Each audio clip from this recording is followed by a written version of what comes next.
It is not my fault. Oh my God. We have a brand new game. I was trying to contain myself. Oh my.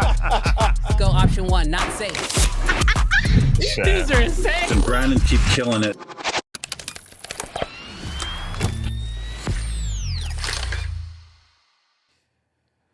What's good, Creative Fam? Brandon Washington here, and I feel weird about this episode.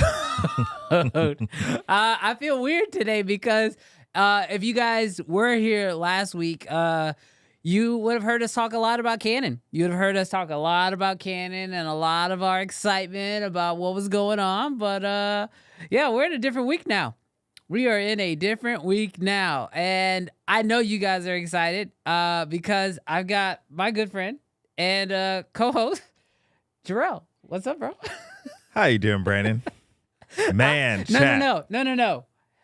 How are you doing, Jarrell? You know, I'm hopeful, but a little disappointed.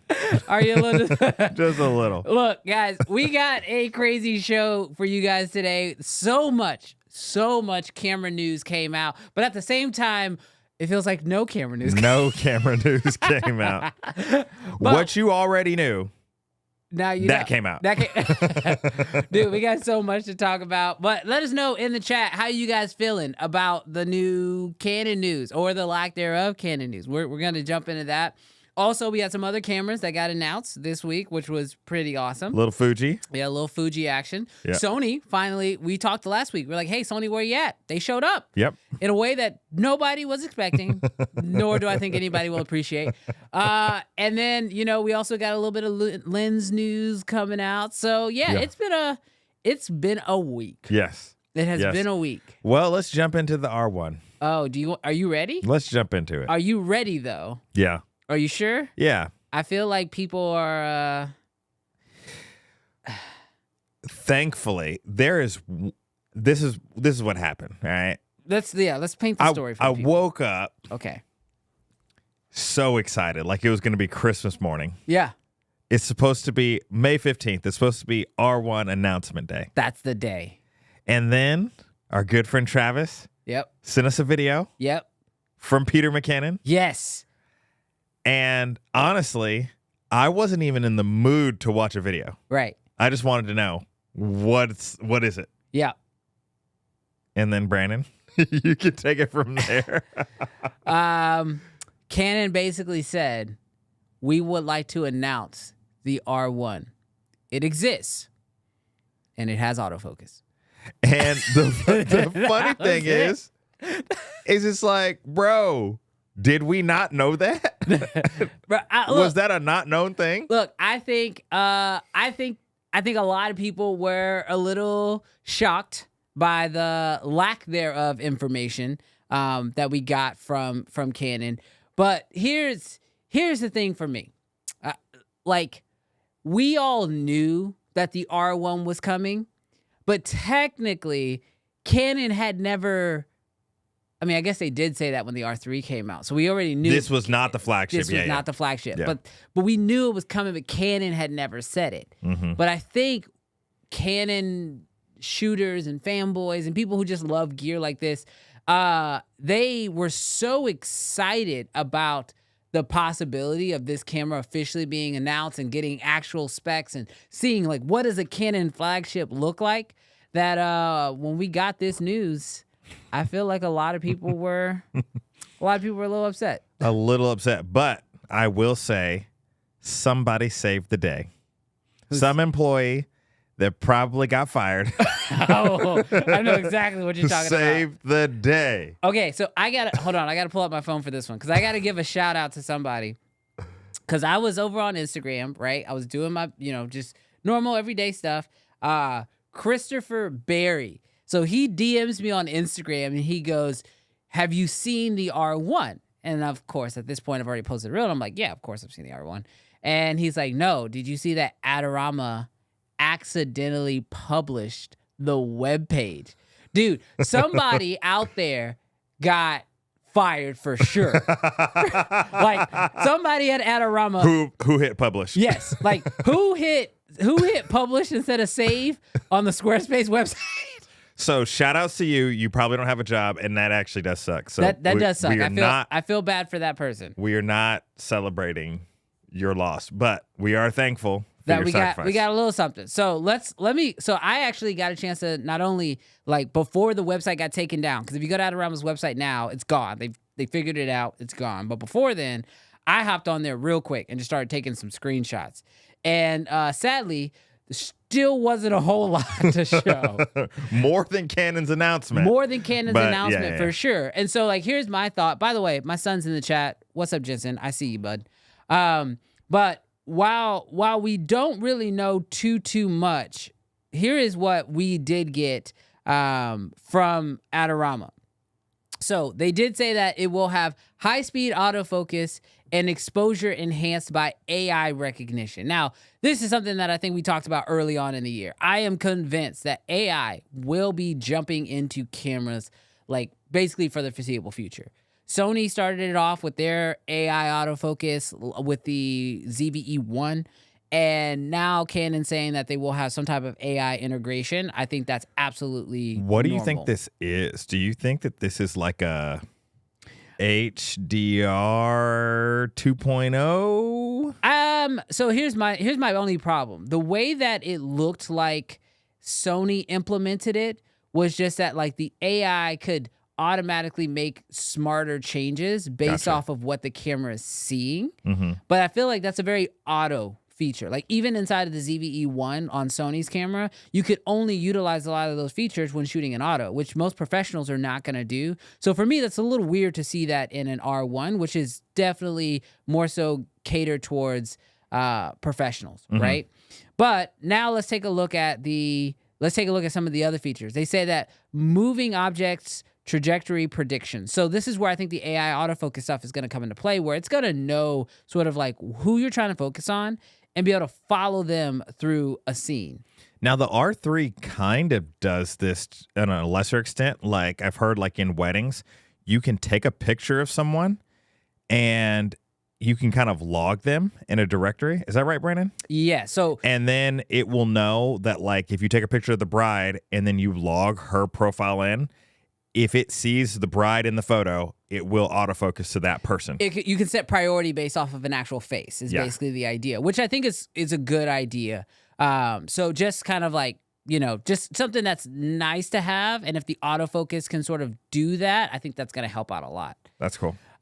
So we have that feature. Also, first time actually hearing this, 30 megapixels, full frame, stacked dual gain sensor. So this is something that we also had on the R3. We had a stacked sensor, which helps a lot with rolling shutter, but also allows you to have a lot of benefits. But 30 megapixels, is that what you were expecting on this camera? Yes, only because of the sports element. This is for Olympics. This is for NFL, NBA. Okay. And this is going to reveal my cards a little bit. This was not the camera that I was looking to buy. Okay, so I have to ask you this. I know that this is not the camera you were looking to buy, and you talk about sports, but, like, we already have an R3.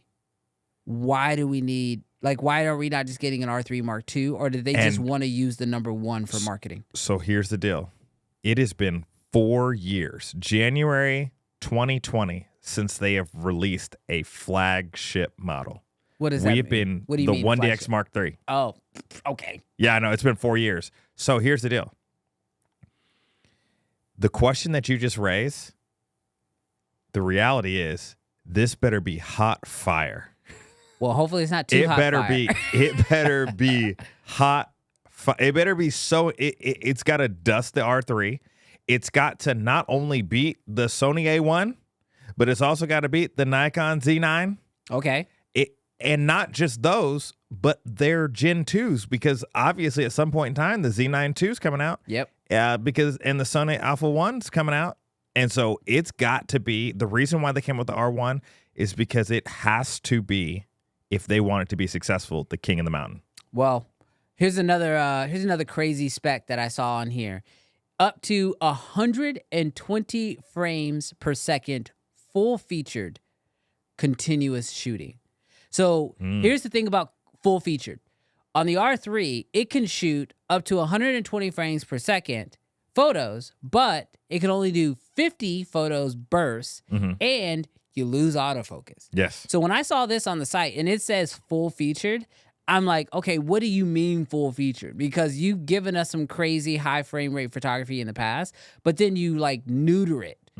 So again, you're right in the sport of, I believe this is a photography for sports type camera, and we will definitely probably see it at the Olympics. But like, I hope they're not neutering this camera in any way. You can't. You can't. It's the flagship. It's got to be the best that you got. And if it can do that, do all of the processing at the highest of burst, then that's what people would want. I believe so. If they can make good on their claim. If they can make good on the claim and that the camera doesn't overheat in the process. That's the big one for me. Yeah. Or what is it? Like it can burst for 0.3 seconds. 0.3 seconds. Exactly. We need a little bit longer. We need I don't know. Like, I'm not an Olympic photographer, but I would imagine I would like at least a 2 to 3 second burst. At least something. Something. Yeah. Like, don't give me no, like, less than a second burst. Or it's like it bursts, but then it takes 5 seconds to write to the card. So, Yeah, like, you miss the next moment. Yeah. That could be rough. Yeah. Now, the last one, and this is something obviously for me because I'm a big filmmaker, but video resolution, all we got from the video side of this from Adorama was that it's supposed to shoot 4K 120 frames per second. Which seems a little underwhelming. Right? Because doesn't the Sony A7S III do 4K 120? Yeah, so does the R3. From like 5 years does ago? Does the R3 4 do years 4K? ago? I think the R3 does 4K. Somebody fact check me in the comments.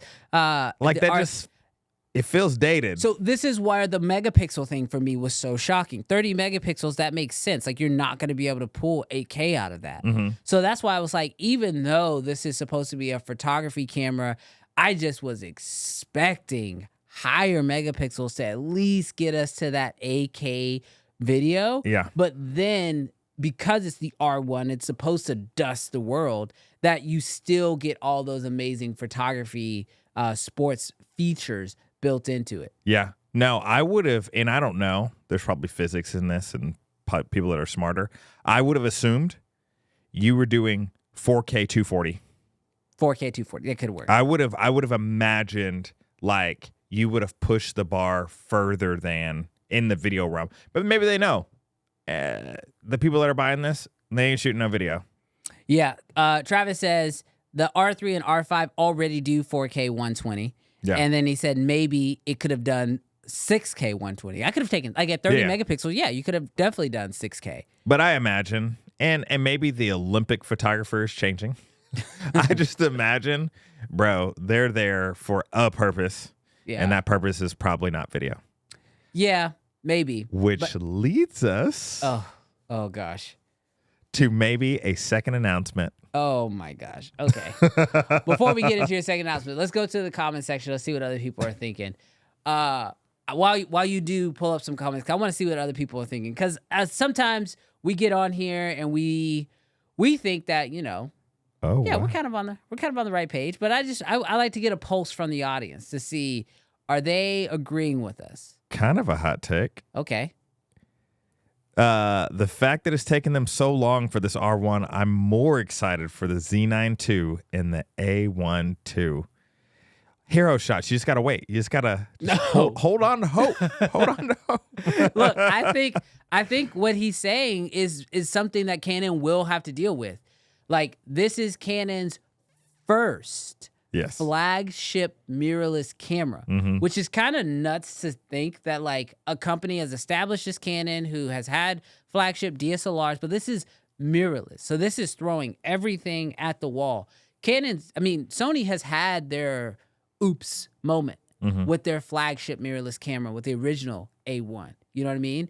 And even now, Nikon, although I think the Z9 is phenomenal as far as like a flagship camera, it's heavy, it's bulky, and like they even were able to already like make it a little bit better with the Z8, and so I think they're going to learn some things from that. Both of these camera manufacturers have already come to the market, brought a flagship to the people, and the people were able to say, this is what I like, this is what I don't like, fix this, fix this. Canon hasn't done that. and we know Canon's slow.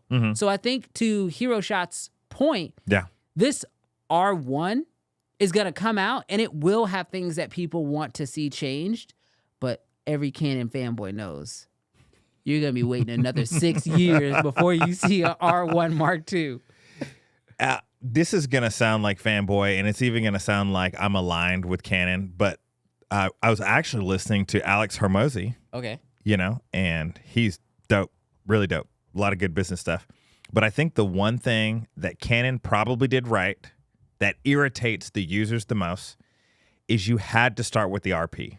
You had to start with the R. You had to start with cameras that people would buy and then make the money, do the development, gain the feedback, realize what people really want in a mirrorless, then make the flagship. Now, I would have wanted the flagship way earlier than the 4 years. I think they could have done it. But I'm going to give him a COVID pass. No, I'm not giving him a COVID pass. I'm going to give him a COVID pass. I'm not going to give him a COVID pass because I'm going to tell you why I think we're not seeing their inability to work. What we are seeing is the original poor decisions of Canon. And don't get me wrong, I like some Canon cameras. What poor decisions? Which ones? They did not jump into mirrorless soon enough. enough. Yeah. Poor decision. Fact. So I believe we are seeing at the flagship level, there's a reason why they're so late to the party because they were so late to begin with that we're still seeing the fact that they were 4 years late than they should have been to mirrorless. And we're seeing the ramifications of that right now. And so it's a trickle effect where you can kind of forget it when you get an R5 and an R6, but and then you get R6 Mark II, and yes, you got RPs and they've been doing mirrorless for a while, but no, they're still 6 years behind. Yeah. Because they were so late to the party. Well. We can stop saying behind and we can start saying they're like Apple. No. When they come onto the scene, they have revolutionized whatever they've come on the scene with. You can't say that. I'm going to tell you That's what Apple does. No, because Apple doesn't say, hey, we're making an iPhone and it will be a phone. Because that's what Canon did to us. They said, hey, we're making a camera. And it will be a camera. But thank you to whoever our Adorama secret admirer is out there who gave us some inside scoops because without you, it would not have been possible. I'm still looking at the comments, just trying to see what the people have to say. Let the pro still cameras be still cameras. There will be another hybrid for video centric. There will be, Anthony, and we're going to talk about that in just a second. I'm sorry. If you're the flagship, bro, be the flagship. Be the flagship. Be the flagship. I'm gonna disagree with that. AJ says, I'm exhausted with a camera model race that's been going on for years now. They spoon-fed us features years after years just to keep us selling more bodies. That probably ain't true. We can think of a few brands that made almost zero changes, use same sensors. Wait, you said that isn't true or that is true? No, that is true. Okay, that is true. There's a few brands that put it in a new body, kept the same sensor, and kept it moving. I'll say the brand, Sony. We got an FX3 and an A7S3. Make it make sense. Yes. Make it make sense. Definitely not for videographers. There are way better options for video, even from Canon. No, let me make it very clear. I 100% know that the R1 is a photographer's camera. I'm just saying, today, if you're gonna, because what do you think it's gonna cost? Well, the R3 is was 55 brand new. I think the price has come down. What do you think the R1's gonna cost? I think the R1's gonna be 75. I was gonna say 7. For 7 or 75, it better be the best camera that you have to offer. Because here's my philosophy around a flagship. I don't just want the flagship to be good because of its actual use case. I believe that the flagship is supposed to set the tone of the direction of the company. So whatever goes into the flagship is what typically trickles down into the other cameras, right? And so here's my thing. The reason why I want to see the R1 be great for video and be great for photography and really push the boundaries is because that gives us an idea of where the R6 is going to go, where the R5, well, I guess they're going to come out kind of at the same time. So we'll have an idea where the R5 will be and like where these more affordable cameras really end up going, because that's typically what we see unless it's Sony, because then Sony just says our next camera is our best camera and it doesn't matter if it's for professionals or not. Absolutely. So I that's just the reason why I want to see Canon push the boundaries. But I 100% agree with the chat. This is a photographer's camera, and they should focus on the photography stuff. That said, I still want to see them. I want to see them push it because it also will make Sony and Nikon and everybody else a little bit nervous and make them have to come with it. Oh yeah, absolutely. And it's funny because I remember the moment when people wanted flagships. Like I remember when Peter McKinnon bought the 1DX. And started shooting that 4K 1080p slow mo 120. Yeah, everybody like wanted flagships now. So like I do feel like it shifted the landscape of who's gonna buy the flagship, because I had a 1DX Mark II. Yep. Same. Was I shooting Olympics? No. No. But it had video features then. But back then, it was that camera that was like, oh, if I'm not sure what I'm going to shoot and I just want the best that Canon has to offer for photography and for video, just go towards the flagship. Which we've been teasing. Hold on one second, because I got to say something about Peter McKinnon. Oh, okay. I got to say something about Peter McKinnon. I don't know. Let me know in the chat. I'm gonna sip on the Red Bull while he. Because I got a hot take about the Peter McKinnon video, because I watched it too. Because that's when I thought it was real. When I saw Peter made a video about the R1, I was expecting in the hands. I was expecting an amazing video from Peter about this. But did you watch this video? Like 2 minutes. Bro, I got slight undertones. No disrespect. Just I wanted to know more about the R1. No. I this is gonna sound disrespectful. I'm gonna say it right now. This is definitely gonna sound disrespectful. When I watched Peter's video, I got hints of frustration, bro. Oh. For the first time. His relationship with Canon? Like this camera, like even he felt a little like this camera better come with it. Oh yeah. Like it wasn't one of those positive. Yes. Yeah. Honestly, upbeat like videos. A lot of times when Peter McKinnon releases a Canon video, I just take it like as a grain of salt. You know, it's a marketing video as far as I'm concerned. Yeah, because he's an ambassador. He's an ambassador, and we understand it. This video had me feeling like, yo, he's about ready to switch. Yeah. like he's looking around at all his friends. He's looking at Maddie and everybody else, and they're like, wait, y'all get a chance to shoot on Sony's? Y'all get a chance? Why this is my camera? I got a picture, bro. You released the R1. We're waiting for the 15th, and you give us a picture? Double hot take. The bag is too bag. He ain't leaving. I don't think he's got a lot of incentives probably. But I'm just saying, I'm watching it and I'm like, yo, homie's looking upset. It would be interesting. Shoot him a DM and be like, hey, you good? Is a picture enough? Oh my gosh, this is going to be the thing that's clipped. Yes. This conversation is going to be what's clipped. If y'all don't know, this is why Peter will probably never come on the show. We have a second channel, and that's where all the clips go. All right. Oh, so man. Back to the things that this is what's so funny. I don't play the lotto very often, but when I do play the lotto, I think I like playing it more than I would like. Not obviously, I would like to win it.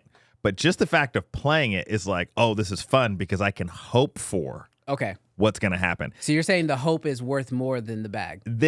Well, it's not. But okay, I was going to say. But it is one of those things that there's just like, and chat, tell me if you ever done anything like this. Like whenever you actually hear the announcement, there's a little bit of letdown because you're like, oh, maybe what I was hoping for didn't happen. But when it's not known, you can insert your own dreams or your own wishes, because you don't know. I see so this is the new. The anticipation is a lot of fun. This is the new crack hit. All right. Okay. End of the month. Supposedly, another person, probably getting fired, put an event on Canon's calendar, saying that there's going to be a Canon event. Now, this was from like a different country. And so people were like really confused. Like, why is like Canon Sweden, announcing a Canon event or whatever? And it's been pulled down. And so the rumor mill is that Canon is having a second announcement in May, at the end of May. Now, who knows if it's going to happen? But they are going to be announcing the camera that we all want to hear about. Is this the one that you actually care about? This is the one that I care about. This is the one where you're ready to pull your wallet out. Yes. You're going to tell your wife to go in the other room. You're going to sit down in front. We're just going to be quiet. We're not going to say. We're not going to talk about anything happening. She's going to be like, what is that? And I was just like, yeah, I've had this. It's the same camera, man. So if you haven't heard, the R5 Mark II, and here's the deal. I'm not about hype, but I've heard it's magical. That's all I'm going to say. Look, I guess I can say this publicly because he commented on my page publicly. I was good friend Armando commented after my reel about my excitement or lack thereof about the R1, and he said, just wait until Cine Gear, which I imagine that means Canon will not flop again like they did at NAB. Sir. I'm riding your hope wave. Okay. I'm riding your hope wave. I have hope right now because Cine Gear hasn't come yet. But I have a hope wave right now that maybe, just maybe, Canon will be like, we didn't show up at NAB because we were saving everything to just dunk on you at Cine Gear. That's a hope wave. We didn't want to go to the big one. We wanted to have a more exclusive party. Sure. It's easier. It can be easier. I don't know. Chat, let me know. What do y'all think? I don't know. But the R5 Mark II, I don't have anything to tell you outside of the specifications that we've already leaked, or that were already said. But it seems like it is going to be the video camera. Yeah, which is crazy to me because I feel like maybe the original R5, I don't feel like it was a huge video camera, but I think it got like smothered, pun intended, because it kept overheating. Well, they almost seem like the original was supposed to be video. That's because what I'm they saying. Just literally just came out like, it wasn't like, oh, look at this awesome photos. It's just like, we can do 8K. Yes. Yeah, I feel like it was supposed to be a really good video camera, but it got that narrative got smothered because when you used it as a video camera like they intended it kept overheating. Oh yeah. And then this is all theory here. So none of this is factual. This is Brandon's ludicrous theory. But because it didn't do what it was supposed to do, it didn't become the video champion. They had all these parts for it and that weren't selling. And they said, okay, let's make an R5C, throw a cooler in there. So they took all these parts that were already done. They were like, let's just tweak it, put it into an R5C. Well, that will be the video thing. But then the battery life was so bad that they were like, screw it. We're going to an R5 Mark II. We're going to have to completely redo it. And this one might be the actual video winner. But hear me out. This is why Canon being 6 years late to the party is so frustrating, because we already have had the Sony's overheating. We had the A7S Mark I that overheated, the A7S II. Does the R5C overheat? Now? R5C? No, but it won't last long enough for you to film on it. You won't. You can't find out. Yeah, because the battery will die before it will actually overheat. So like that becomes like an actual problem. So like that's for me like why I'm like so frustrated about Canon being so late is because they haven't learned everything. Now, an R5 Mark II, probably let's say no C comes out. They figure out the overheating issue. That's what I think that is a possibility, because I've heard rumors that they might come out with R5C2, but what if you the R5C did seem just like a reaction to the overheating. So if they fix and they just dropped a patent, or they filed for a patent basically saying they have a brand new heat dissipation deal that's super in the weeds. But if they figured out overheating and they figured out battery life, we might have a unofficial king of the hill. Okay. You know what? I will let you live in your hope wave. What Sony camera are you excited about right now? Right now? Oh, I'm not. Not. No, definitely not. But to be fair, it takes a lot to get me excited about cameras these days because the truth is that like I was thinking about other brands and I was like, what Panasonic are you excited about right now? I knew you were about to throw every brand at me. Look, I think that Sony could crush right now. They've been quiet for too long. Yeah. And I think that they've been dropping, like they just redid the 24-70. They just redid the 16-35. They just redid the 70-200. They've been going on their lens game lately. I think Sony might have something that's going to have you, like everything that we've seen. 100,000 ISO? Yes. Yes. Use a light bulb. Like, no. Use a light bulb. Think about it. The A7S III and the FX3 came out, long time ago, right? Since then, we've been getting crazy R1s, global shutters. Yeah. Like, these are things that have been getting dropped into other cameras. AI, like the ZVE1, the AI tracking, like the fact that it can like zoom in and track you and all that stuff. I think if we could get a A7S IV with 6K, so then when it zooms in and does the tracking thing, it can still give you 4K out, and it has all the AI features, and it has a global shutter, bro. What? And it shoots at ISO. And it provides the clients for you? Yes. It's got a give me a client button on it. Hold on. AI does it. Hold on. Hot take. This may not age well. Sony swung for the fences with the A9 III.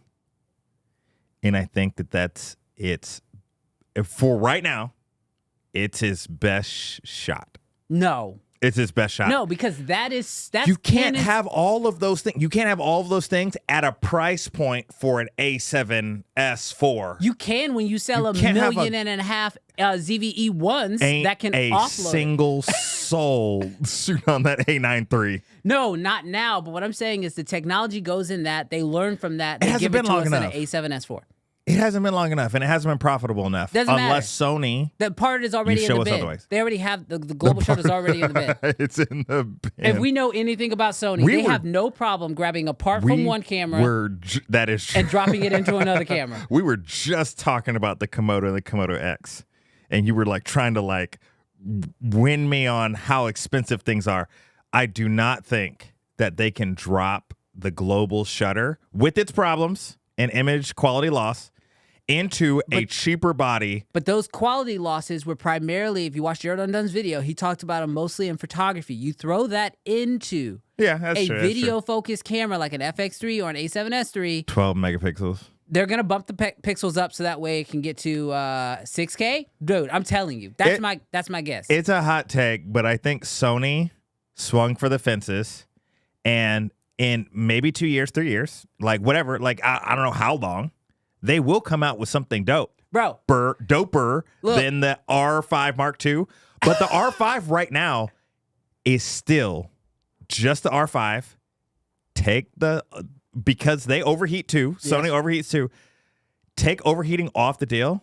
The R5 Mark I is still a more than capable dope camera. Yeah, I agree. I'm not disagreeing with you. You could put the R5 up against almost any camera. What camera? What are we not putting it up against? Go. No. Go. Give me a camera. Give me a camera that it doesn't compare with. Price for mirrorless. price? Mirrorless. Yeah. Z8. What does it do? What does Z8 do? It's got ProRes RAW. It's got ProRes internal. It's got 8K. Yeah, but Canon ain't never had that stuff. That's not. You can't crop out Canon because it can't do it. No, I'm just saying, if you want to do that, get yourself a little Atomos. Oh my God, who wants to walk around with an Atomos? And then shoot in non-ProRes. No, but see, that's the thing. You have the option. You have RAW internal. That on client the Z8. ain't never asking for no ProRes. No, it's not for them. It's for your workflow, bro. You're a Canon fanboy and you're a hater. I am not a hater. I'm not a hater. The Z8 is perfectly great. It is a great I'm not camera. saying, but I'm saying it doesn't compare. The R5 doesn't compare with the Z8. It compares, but it's not as good. You could compare the R5 with a Raptor. You say, oh, they both shoot 8K. That don't mean they're actually the same camera. Get out of here. Image Get quality. outta here. That's the only thing I care about. Okay. Chat, settle this for us, please. I think he's a Canon fanboy. He's a plant. Canon got to you over the week. Let's be clear. Are you getting a Canon? Secret Canon bag you're not telling me about? Let's be clear. If you want to bring me into the family, Oh my gosh. I will gladly come. Jarrell's opinion is purchasable. It is purchasable. Just, dude, get out of here. All right, I need to move off of this Canon stuff because you're driving me nuts. Fuji dropped a camera. Oh, did I tell you what I thought about that camera? Brandon, what did you think about the Fuji GFX 100 something Mark II? You hear that?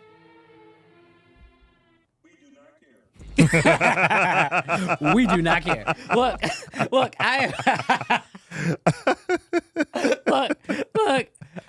Oh my I gosh. appreciate that it is probably a super dope camera and it's got a beautiful image.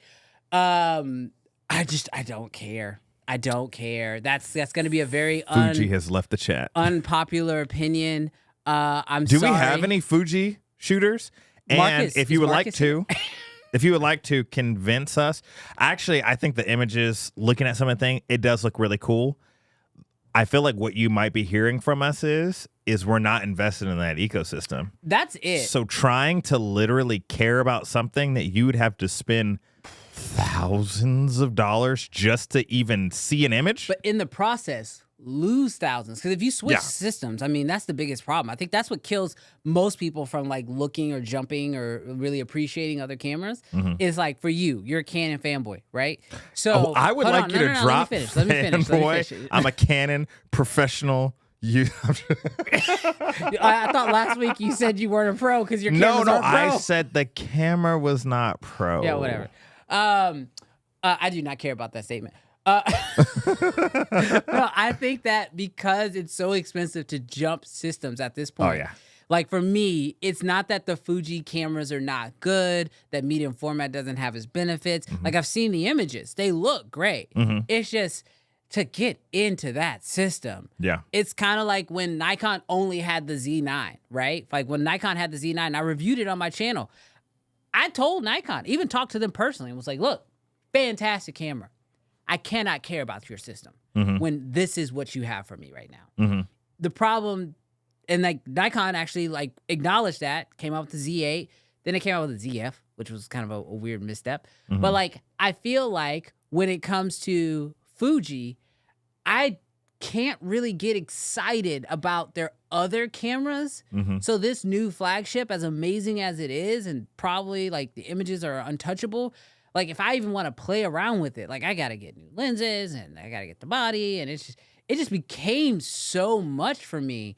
And apparently Carlos agrees. Carlos came in with a super chat. Sucks for video. Bro, like that's look, okay, I'm not gonna sit here and pretend like I know anything about this, but when somebody is willing to pay $10 to make sure that we know that the GFX 100S sucks for video, that might be a true statement. I don't know. I'm not gonna claim it. Look, I'm not gonna claim that I said it. Yeah. But if it's worth $10 to share your opinion, Now I got to be honest with you, Fuji. You want to send it out? You want to change my mind? No, I'm not saying to keep. I'm not saying I can be bought. I'm just saying if you want to send it out so we can see it and we can test it. But at this point, it's tough because it's like we were talking about this before the live stream. What would it take, Brandon, to jump ship? What would it take? I'm in too deep right now. So there's nothing. I mean, I would need somebody to buy me out at MSRP from the original date that the camera came out. Here's the receipts. Right. Like, take my receipts and give me back that amount. Yeah. Because that's the problem about buying cameras. Why I think, people who do look at buying cameras, even us, like, we do so much research because you understand, once you buy that camera, it's like driving it off the lot. It immediately loses value the second you purchase it. On top of that, if you then go to sell it, you're losing money. And then when you go to buy the new thing, you got to buy that at the MSRP. So it just becomes kind of tough. It looks like Carlos says you can borrow his. He says he's got one for you. He's got one you can borrow. I'm gonna send you my address. we'll have that shipped out. But no, like it's wild that's kind of the state that we're in. But again, Carlos, tell me, just in the chat, what are some things that you love about it from the stills perspective, since you don't think of the video? Because I see the images. Now that is key. I do think that like the medium format photography side of it, I do want to shoot medium format photography. It's just all medium format cameras are just so pricey typically. Yeah. That like it's a tough game to get into. I had a Mamiya for a little bit with film. Yeah. And oh my gosh, it was incredible. Yeah. It's so cool. Yeah, no, I have my Mamiya up there and I love it. But it was like $40, $50 to develop a roll. That's a bit much. And it's like, ooh. So anyways. All right, what else? Oh, wait, we got another super chat. People are now paying to share their opinions, which I think is valuable. And you need to put it on the screen. Don't read it first, because then you won't want to put it on the screen. You said don't put it on the screen? No, I said put it on the screen. Oh, I put Carlos's on the screen. I know, but you're not going to want to put this on when you read it. Oh. It doesn't beat the Sony. Hold on one sec. 199 for EG. The R5 II doesn't beat the Sony X. Oh yeah, don't worry, EG. Don't worry. I don't know if you were here when I first started, but I have heard the term. Oh, wait a minute. He retracted it. Magical. I think he retracted. Maybe his comment is off. He retracted his comment. Okay. Maybe he agrees with you. Magical. I've heard the R5 Mark II magic. Now here's the deal. I will hold Canon to it. I'm not going to say it's magical if it's not magical. But if it is magical, they will have my money. I believe that I can be open-minded enough to say that if it does sound like it, if it shows up magical, I will say that it's magical. Yeah. But there'll be a huge caveat until I use it, because I got to know if it overheats. So here's the interesting part. And this is where I feel like I'm not a fanboy. Well, I kind of am. But I would say right now, I can't say a single Canon camera that's magical. That's how I feel like I am not a completely biased person. I'm not over here singing the praises of any Canon camera saying it's I can't think of it. Can you think of a single one that's magical? That's a high bar. A Canon camera? Yeah. No. Yeah. No. When I think about magical, I got to be honest. I go into the $50,000, $60,000 range. Yes. Like when I hear the term magical, I want to see this. And I saw this in a Potato Jet video when I think he was taking like an Ari and he was like shooting inside the car and the outside was exposed too. And I was like, that's magical. That's magical. And the new Raptor X? Yes, I was going to say. With the extended highlights? That's magical. I will say magical. That was the first time I looked at a camera. By the way, thank you. Is it Anthony? Anthony Rock, who gave us a super chat. Just appreciate the love. But like, I will say that the first time I looked at a camera and was like, wow.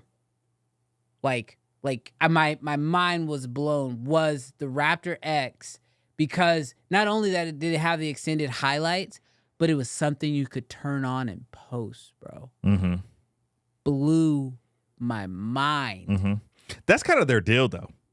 That whole change the ISO in post, change the white balance in post. Like Red is one of the few brands that's why I keep rocking with them, that they actually changed my mind. Chat, I want to know. You can actually fix it in post. Yes. Chat, let me know what was something, a camera brand, a camera feature, a camera itself. What was something that you saw that was magical? I'll tell you something that was not magical. You know what's so funny about that? That was going to be the exact words out of my mouth. I'll tell you something that was not magical. We've been giving Sony some praise. But you know what was not magical? Hearing over the week that Sony has a new firmware update to give you customizable guidelines. But they want to charge people $150 for it. You know what this reminds me of? Was it BMW? Yes, Mercedes. Mercedes? That was one of them. Wanted to charge you monthly for heated seats. Yes. The On coils, a subscription the model. coils are in the car. Sony, You own the car. hear us plainly. This feature is stupid. Look, I think I understand, like, when you get into like the world of cinema, buying licenses to add features to your camera makes sense. Like, for example, you can buy an Ari, and then when they came out with the Ari Raw, because there's a license, because Ari actually had to pay Red a certain feature or a certain amount of money because of the patent or whatever in order to use Raw. Like, there's a price for that feature. Yeah. But I'm sorry, customizable guidelines, bro, I will take a dry erase marker and write on my screen before I pay you $150. Like this is the kind of stuff that when like camera brands, like you're like, yeah, I'm rocking with you, Sony, you doing dope stuff, and then they're like, step to the left, you're like, what you doing over there? Get over here. Like, the reason why we're talking about this on this show right now is because we have to rise up, or these camera brands will go left. oh, like if They we will go don't, left. it's gonna be like, what was it, Wendy's or whatever? That was Surge like they were gonna have pricing. surge pricing. Like, oh yeah, your burger costs $3, but we're busy, so now it's $10. Like, Yeah, what no. the? Get out of here! Like, we have to push back against this kind of stuff and voice our opinions. And of course, you know, this show is the uncensored show, so we always give our uncensored opinions. 100. But like, dude, $150 for that, and like, I'm sure they're like, oh well, there's also some other little. Get out of here. If for $150, like to me personally, and I know everybody's value proposition is different, it better include RAW. It better I want include internal ProRes. ProRes RAW. Yeah, it better have released like, and it probably already has this stuff, but it better release like waveforms and false colors. It better not just have some new grid lines on it. Yeah, no. Like, we're good. No, I need a full update. And like, look, I know I'm going into the chat right now because some people are like, this can't be true. No, this is a true statement. Yes, This is a true statement. it is. This is exactly Until we make it untrue, yes. and they pull it back. Yes, they need to pull it back and they need to say sorry and just give us our guidelines. Yes. Or don't even give us feet. I don't really need custom guidelines. Just give me the guidelines in the camera. Yeah. Now, like, say if you want to put something in there of high value, go for it, and then charge. But like, don't like, this should be. I wouldn't even be okay if this was a $10 firmware upgrade, because ultimately at the end of the day, don't charge us for something small improvements to your camera, but at least price it correctly. $150, so what? We can shoot better Instagram reels? Like, what? Instagram is free. What are we talking about? Like, that's my problem. Look, I appreciate this show because we can tell people the truth, and that's just, you know. Speaking of other, now this is something that I did think that was interesting, and I don't know how I feel about this because this is very new news. Sigma just announced a new zoom, and it is the weirdest zoom I've ever heard of. Yes. Well, actually, let me back up. Sigma didn't announce this. This is actually like a rumor. A rumor. This is a rumor that we know is basically true. Verified. It's a verified rumor. Who verified it? We don't know. But we're just gonna put verified. It's like the Meta verified. You can pay for it and get a check.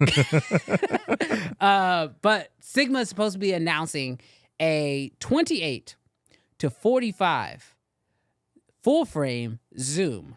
But the kicker, because that's weird. Yeah. By itself, that's weird. That's a weird focal. That's a very range. weird focal range. Yeah. But what makes it interesting is that it is a 1.8 aperture. And if you know anything about zooms are expensive. Zooms are 2.8. Yes. Like, expensive $2,000 zooms could only get down to 2.8, and it wasn't until Canon, baby. Oh my gosh. Canon, baby. Canon with the 24 to 105 and the 28 to 70. Yes. That just made it to 2. Yeah, just got to 2. Just got the 2. Right. Now, Sigma had that APS-C. It was, but that's 18 a to crop 35. sensor. That's But a it's different crop, type yeah. of lens. Like, so on crop cameras, yes, you can typically get like more wide open apertures. Yeah. Because literally the barrel of the lens can be smaller Yeah. because it's actually like it's a smaller sensor it has to cover. We're in full prime territory now. Yeah. So At we're looking at basically a 35 millimeter prime that gives you enough range on one end, a little bit of range on the other, but like not enough to get to 24 and not enough to get to 50. So I don't know. It's a very weird lens. I'd love to know what you guys' thoughts are on this lens. I'm not incredibly excited about it. If but it's priced appropriately, that like would make it under a 35 1.4. So what would that be? Like less than $2,000? Like no. 14? $800. Oh, you want it for $800? No, I'm not saying that that's what it's worth, but I'm saying you can buy a 35 1.4 for $1,300 From who? from Canon. Is it really that cheap? Is that? Oh, that's not They're the prime. L series. They're prime. They're Yeah, prime, yeah. but No, that's no, not no. the L series. The Airs, they haven't come out with their own RF one. So Canon's but behind. the EF. Canon's behind. They Well, haven't released. they're in development. They're in development. You Canon fanboys, So y'all are the knocking. 35 1.4 EF chat, correct me if I'm wrong, but I feel like all of their red ring lenses and the EFs were somewhere in that 1,000 to 1,500, 1,600. Now their RFs are more expensive now. No. The 35, yeah, because the 50 the was EF 1,600. lenses? We're 1,600 for the 50. Yeah, maybe. The, I don't know. The 70 I think to I'm not saying that you're wrong with the prices were then. Yeah. But bro, you the used new to, RFs are at that expensive. same time, I just want to give you a little bit of context. At that same time, you could pay $5 for a foot long, and now you're gonna get a 6-inch for $6. Going to B&H. So like, I feel like inflation's gonna jack those Going prices to up. B&H. Yeah. Oh. Ooh. Ooh. Yeah. Version 2. Tell the people what the prices are you're looking at. All right, so revise my price if dude, that's wild. That must be like a version 3.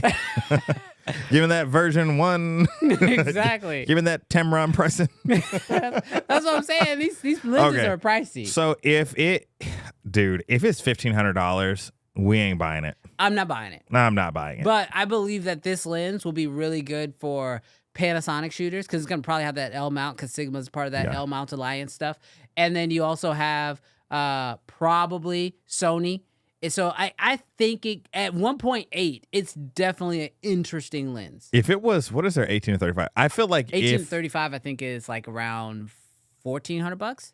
honestly, that one's like 1,000, like just under 1,000. That's what I'm saying. That's in But my that's brain. crop What I sensor. feel like, yeah, that's true. But in my brain, what I feel like Sigma lenses are, no disrespect. No, bro, that's $669. Yeah, but that's now. That lens is old. Yeah, that's true. That's true. But it is, I've heard, especially for like crop sensor cameras, The 1835? that is the. Oh, yeah, it's a golden lens. If you shot that with like a Blackmagic Super 35 camera, Yeah. that was it. Like, I know Marcus used that setup a lot, Yes. and I loved how it looked. Like, Yeah. he would shoot some stuff for me with that same setup.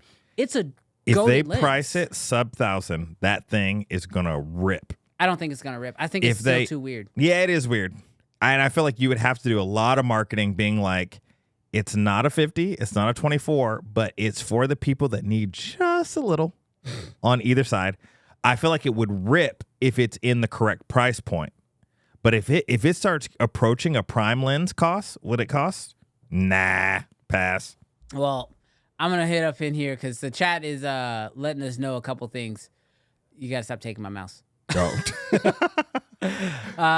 So, quick question. You guys don't like Tamron? Look, I have no problems with Tamron. It's just cheap. I feel like it's a great starter lens, Yeah. but like Tamron never really feels like they move the needle, and they're very Sony specific for a lot of stuff. I'll give you my, it's not a hot take. I will give you my, like, I'll put myself out there on this. Like everybody does when they first start off, you get the nifty 50, Yep. $100, maybe 150 now. Or if you get the gray market one, definitely $100. And so you'll start off with, maybe some of the cheapest primes of any brand. And then after a while, at least this is very true for me, you convince yourself that you need the top of whatever somebody offers. So if there is a 51.8 and there's a 51.2, you're convinced that you need that 51.2. So you go out and you get it, and then you never test. Never test the 1.8 versus the 1.2, because what you will find is it is really tough sledding trying to find the differences between the 1.8 and the 1.2. Look, I can say that when I was shooting on, when I did pick up a Sony and I was shooting on that, the Tamron 24-70 was one that no, it wasn't a 24-70. It was weird. It was like a 28-75 or something like that. That one was one that like I picked up, and that was because I wasn't ready to invest in the Sony ecosystem at the time. Because I mean, that makes again, sense. once you're in it, it's hard to get out. Yeah. I did then eventually upgrade that Tamron to the G Master 24-70.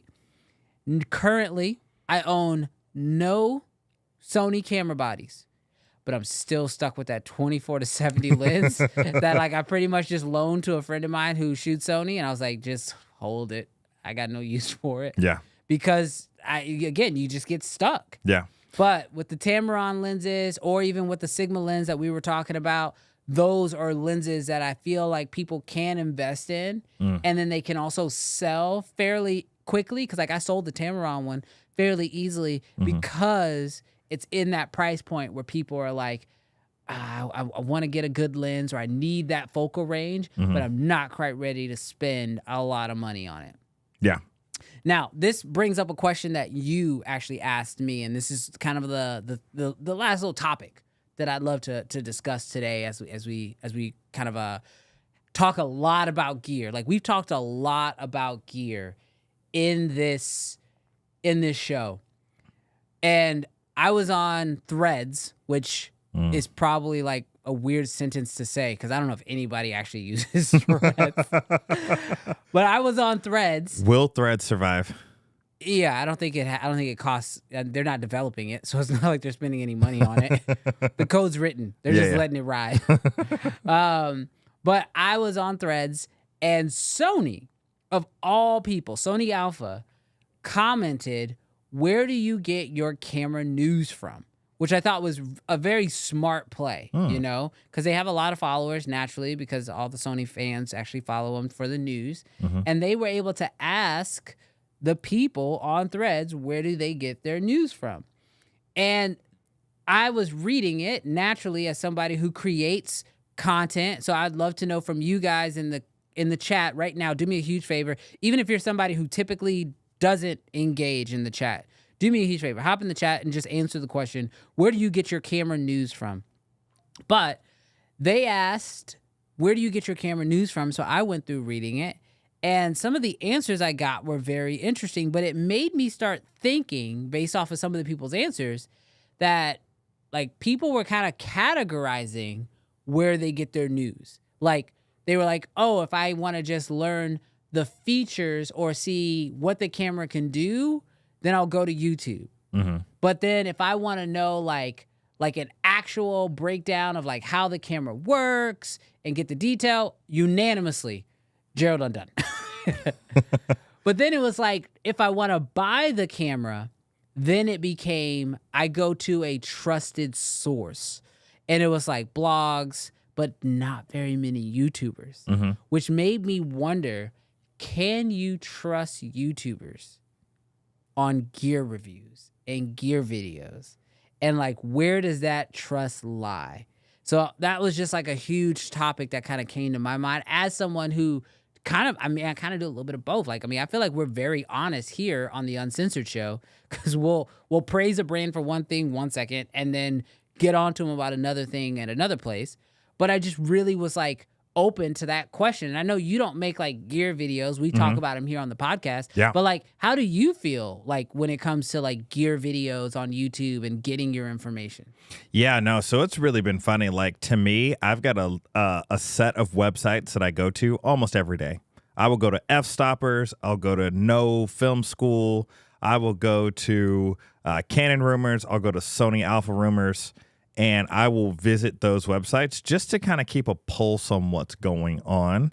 I feel like, especially nowadays, things are coming out all the time. And so it's just kind of nice to get a good pulse. But the interesting part is when I'm on YouTube, I'm a little weary of YouTube. And I'm wary of YouTube, not because that everybody on YouTube, puts out stuff, but I feel like sometimes there is this bias that happens on YouTube when it comes to gear. Yeah. Because ultimately, like, companies are paying YouTubers or paying them or giving them the gear to say good things about the products. And not knocking that. That's a cool thing. But I feel like whenever I want to know the stuff about the camera that would prevent me from buying it, YouTube isn't always the best place. Yeah. Yeah, I feel that. And like, I mean, obviously, like, I'm a creator too. And I've been literally on both sides of the aisle there. I think for me, even I like find myself like, cause like there's like gear that I'm excited about, but I do know that even myself, like if there's like a piece of gear or like a lens, typically it's lenses, cause lenses is one of those things where it's hard, like specs don't help you with lenses. You just need to like see what was made.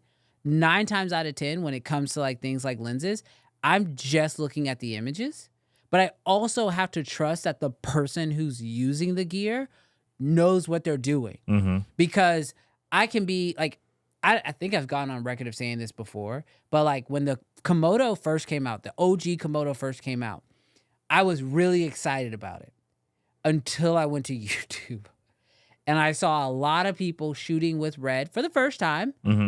And they did not make that camera look good. Yeah. They made it look terrible. And it wasn't until my friend now, at the time I did not know him, but Joey Helms posted his videos and I saw his images. I was like, oh, you actually can get a good image out of this camera. And then you do more research on the other people who released videos on the KX and you realize, the Komodo, not KX, the original Komodo. You realize, they've never actually used a red before. They don't know the tally light system. They don't know how to actually work this camera. And they don't know that like a cinema camera like this, especially with a global shutter, needs a lot of light. So like you learn these things. And so I believe that like, there is a double layer to this where it's a matter of, can you trust them because you feel like either they were sponsored or the gear was given to them or they feel, compelled to make a good review about a product. In hopes that they maybe get another deal. But then I think there's a second layer of that as well, where it's like, does this creator actually know how to use this piece of gear and show it off in its right way? And like that for me is like, when I see lens tests, it's like, okay, I need to make sure that somebody I trust is using this lens properly. Because is this this lens is soft? Or do you just not know how to full focus manually? Or are you running it at its lowest aperture? Yeah, there's just so many different things because we all like inherently we know. Yeah. Like some lenses are sharp down to lower apertures, but most of them have a sweet spot. Yes. So I mean it is hard to know if you don't really know the proficiencies or capabilities of those creators. No, 100%. Yeah, let's go into the chat because I really want to know what the chat has to say, and I think there's a lot of value in the chat right now around this topic because as somebody who wants to make the best videos on YouTube, I always want to just get this feedback and make sure that we are offering the best videos possible. So what do we got? Yeah, too many sponsor reviews on YouTube's to trust. Now, I feel like I like you've reviewed stuff before, like say you've been on both sides of the thing. I feel like you really have to find someone that you can trust to be able to say the right thing. I don't feel like YouTube as a whole, and I don't think that, brands using YouTubers to review stuff is bad. But like we were saying this with like Peter McKinnon, like it's like I know that you're an ambassador. I know you're not going to say anything bad about it. So for you, like you are a content creator and I admire his work. So I am going to get the flash or the wow from him and then I'm going to do my research to find the overheating from someone else. I feel like if you have if there's a YouTuber that you do trust, there has to be a way to calibrate yourself off of that YouTuber. Yeah. Like with Peter, one, I know whatever Canon camera that comes out, he'll be first, which is always helpful. But also, like, that kind of worked against me in the R1 because I thought he had. But then two, it's like I can calibrate. I know that he's an ambassador. I know he's going to say, so like if I want to see the best that this camera can offer, I know I can go to Peter and get the best that it can offer. And he's a skilled filmmaker. Oh, yeah. So I know that he's going to give me good images out of it. And I'm not going to have to worry about that. But at the same time, I do believe that you have to be able to calibrate. And so that's just kind of the thing I want to look at. What did he say? Camera news, mostly YouTube, and another YouTuber from Brandon, Jared Poland. Yeah. Frono's Photo. Yep. Frono's Photo. Dude, man, he has been rocking that fro. For a long time. For a long time. Do you think he can shave it? Sorry, that's off topic. Intrusive thought. Intrusive thought just popped up. I'm just like, yo, what if he has to shave And it? the answer is no. No. He can't. Yeah, CVP, dude. They're one of my favorites. They're solid. They're one of my favorites. Solid. If you guys haven't checked out CVP, they like their video right now on the Raptor X has been in my like watch later for like the last 2 days because I want to. It's school. I feel like when I watch CVP videos, I'm going to school. Educational. So I'm like, I want to be able to make sure I can sit down and like give it my undivided attention. This is another not really hot on YouTube. That's all right. Press releases. It's hard to trust. Oh man, that just came up. It's hard to trust the desire for YouTuber content creators to pander to manufacturers. There is some pandering that happens. Yeah, for sure. I don't trust 99% of what YouTubers for gear reviews. I watch YouTube gear channels such as this one for entertainment. Dude, that's dope. that is dope. We're glad that you watch. I'm glad you enjoy the entertainment because 9 times out of 10, I'm not even really reviewing the cameras. I'm just like, hey, I got this camera. Let me show you what I did with it. And that's pretty much all I'm going to give you.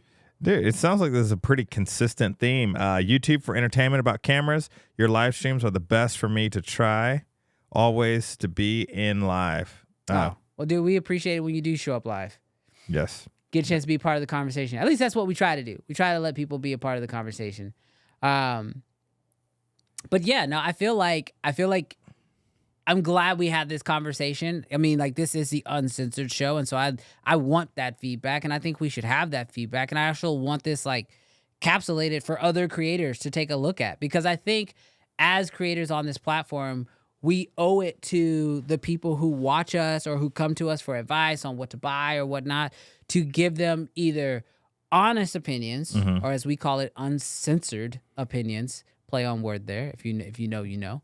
But to give uncensored opinions where we can be truthful if we are recommending that someone buy what we're talking about. Yeah. And if you're not doing that and you're just making educational, like behind the scenes, kind of like the stuff that we do, where we just kind of like take you on the journey. Here's what we're doing. Here's what we're using. Here's how we used it. Then be very clear that that's what the content is. And that's why, like, on my channel, for example, I've never done, like, a paid for review. Like, no one has, like, you can't even pay me for a review. Yeah. You can pay, like, a sponsored product announcement video or, like, a highlight video or something where I'm just showing the features.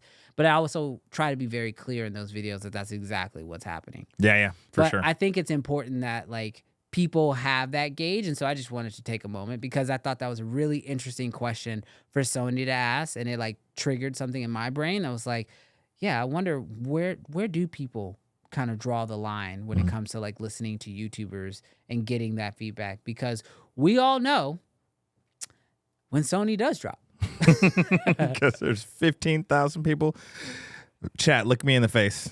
I will never lead you astray. Always by Canon. No. I got to be honest with you, 100%. Like, I fully understand that Sony is incredible. Nikon is incredible. Red is incredible. And I mean that, like, genuinely. I sometimes will look at some Sony stuff and be like, dang, that looks pretty nice. I like that. And even the things that would have held me back maybe 4 or 5 years ago from going to Sony, I feel like they fixed those things. Like I didn't really love their color science. Now it looks great. But all that to say is I'm not going to sell you on Canon because honestly, Canon just works for me.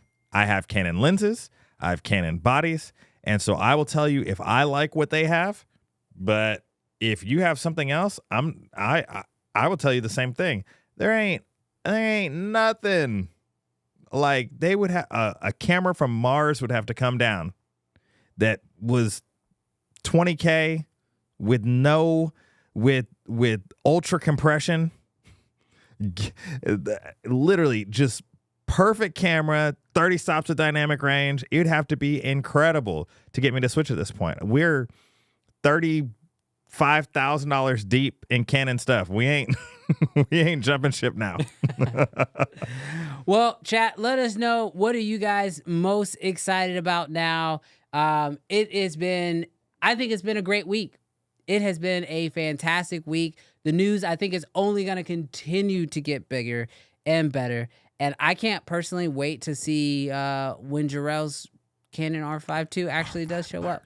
Let's go. I think I'm excited about it. I'm gonna be honest with you. I wasn't too excited before, but I'm getting more and more excited. You got me getting more and more excited. Yes. Because I think magical is a very tough word. I'm on your hope wave now. Hope. I'm on your hope wave.